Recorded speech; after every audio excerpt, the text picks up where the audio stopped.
नमस्कार मित्रों, मैं हूं संजय श्रीवास्तव। आप देख रहे हैं एनजीओ मित्र चैनल। यहां पाते हैं आप संस्था संबंधित ढेर सारी जानकारियां और अपडेट्स।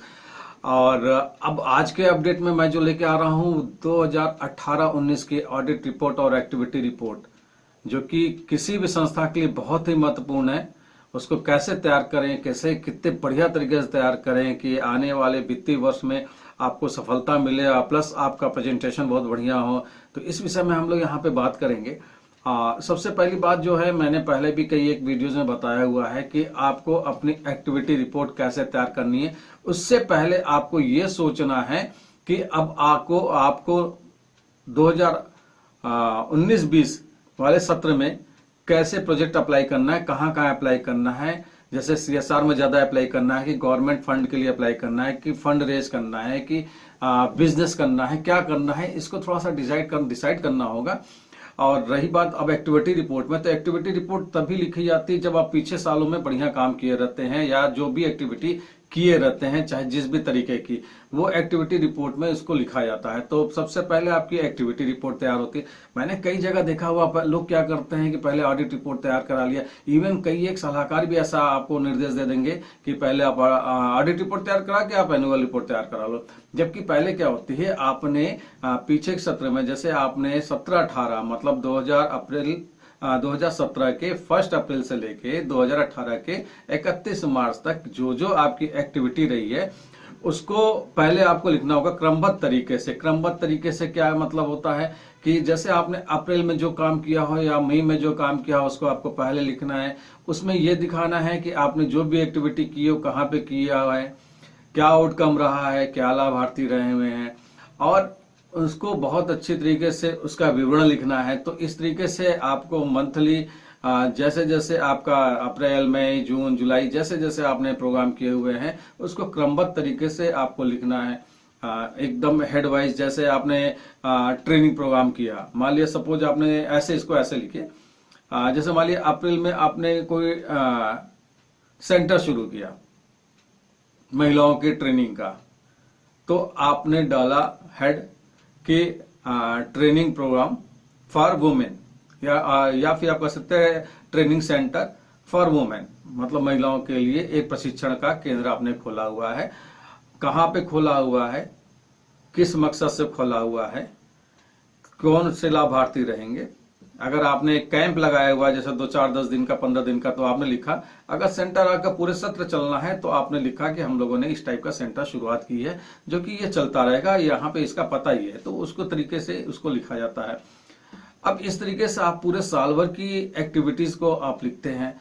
और जब आप एक्टिविटी रिपोर्ट तैयार करते हैं तो उसमें जो ध्यान देने वाली बातें क्या होती हैं कि एक्टिविटी रिपोर्ट तैयार करते वक्त उसका एक अच्छा सा कवरिंग लेटर नहीं, एक कवर उस पर बनाया जाता है। और उस कवर पे आप एक बढ़िया तरीके से अपनी संस्था का नाम, पता वगैरह जैसे भी आप लिख सकते हैं। उसके बाद से संस्था का थोड़ा सा परिचय लिख दीजिए। उसके बाद से संस्था का मेन विजन क्या है, मिशन क्या है, इसको लिख दीजिए। उसके बाद आप अपनी एक्टिविटी लिख दीजिए। थोड़ा सा हल्का सा एक प्रोफाइल भी आ जाता है आपकी एक्टिविटी रिपोर्ट में। इन बातों को ध्यान रखिए। इससे क्या होता है कि अगर आपने किसी के पास भेजा अपनी एक्टिविटी रिपोर्ट और ऑडिट रिपोर्ट, तो उस व्यक्ति या फिर उस फंडिंग एजेंसी या फिर एजेंसीज को ये समझ में आएगी कि ये संस्था एक सिस्टम से काम करती है। तो इस तरीके से आपकी एक्टिविटी रिपोर्ट तैयार होगी। अब एक्टिविटी रिपोर्ट अब आपकी तैयार हो गई, आपके पास हेड हो गए, जो जैसे मैंने बताया सेंटर का हेड हो गया, या मालिक ट्रेनिंग करा, या फिर कोई प्रोग्राम करा रहे हैं, या स्वच्छता से संबंधित अभियान चला रहे हैं, या आपने कोई कैंपेन शुरू किया या कुछ भी किया, तो उसको आपने लिखा क्रमबद्ध तरीके से। उसको आपको उस हेड को अलग करना है, और उस हेड को आपका जो भी चार्टर्ड अकाउंटेंट है, उस हेड को आपको देना है कि इन हेड में हमारे एक्सपेंसेस क्या क्या हुए हैं, मतलब खर्च क्या हुए हैं। वो खर्च आप देंगे। वो जाहिर सी बात है, आपके उसको डे बुक में भी वो लिखा रहेगा, मतलब जहां पे आप एक्सपेंसेस लिखते हैं वहां तो लिखा ही रहेगा कि आपका किन किन प्रोग्राम में क्या खर्च है। लेकिन वो बेटर है कि उस खर्च को आप पूरी तरीके से कैलकुलेट करके आप अपने सीए को देते हैं, तो सीए भी टैली कर लेगा आपके बुक ऑफ अकाउंट्स के साथ। तो उस तरीके से उसके एक्सपेंसेस दिखाने हैं।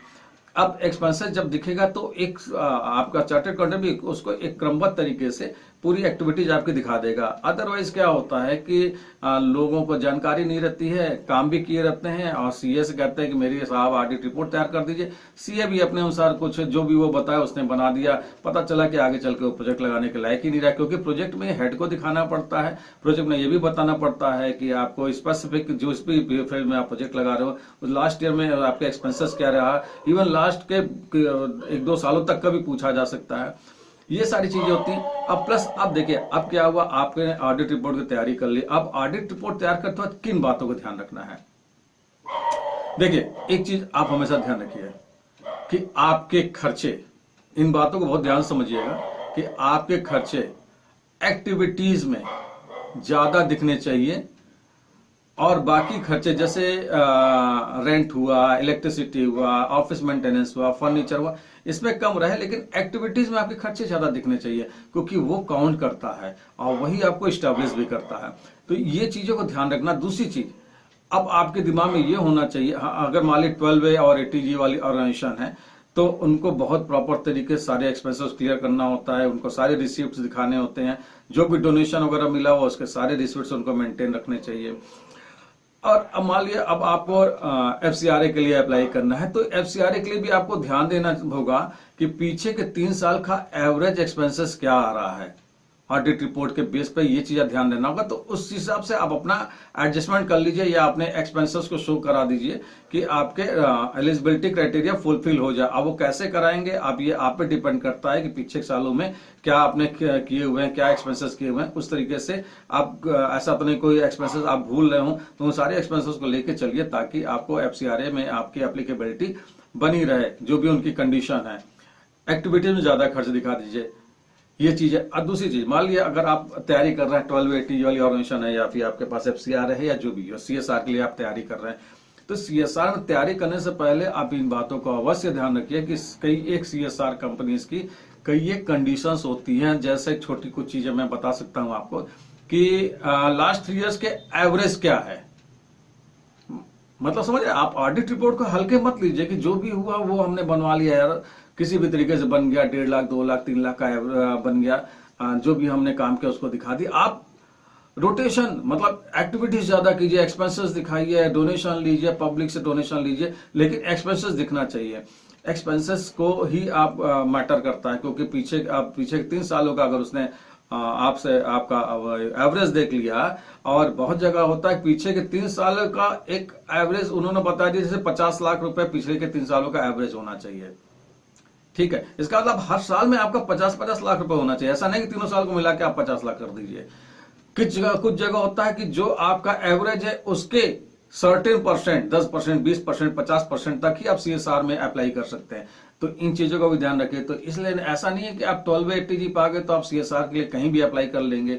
पता चला कि आप एक मैं एग्जाम्पल दे दूं, मान लिया आपने हर साल का 5-5 लाख रुपए दिखाया या 10-10 लाख रुपए दिखाया, 10 लाख हुआ, 3 साल का हुआ 30 लाख रुपए, आपके अनुसार 3 साल को काउंट कर लीजिए 30 लाख रुपए, लेकिन अगर एवरेज निकालिए तो 10 लाख रुपए आया।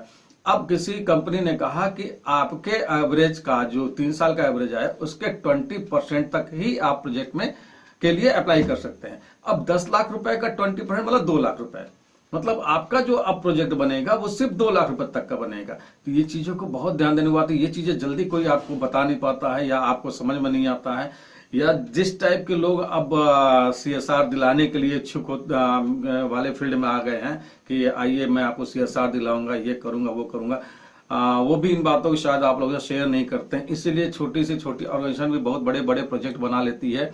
मेरे पास कई एक किस्से इस तरीके से आते हैं, या कई एक प्रोजेक्ट भी आ जाते हैं 1200, 1500, 800, 500 करोड़ रुपए के, और ऑर्गेनाइजेशन का टर्नओवर 2 लाख 3 लाख रुपए का रहता है। तो इन चीजों को आप ध्यान रखेंगे तो संस्था में आप एक अच्छा प्रगति देखेंगे, क्योंकि तब आपको बेस पता रहेगा, आप बेसलेस बातें नहीं करेंगे।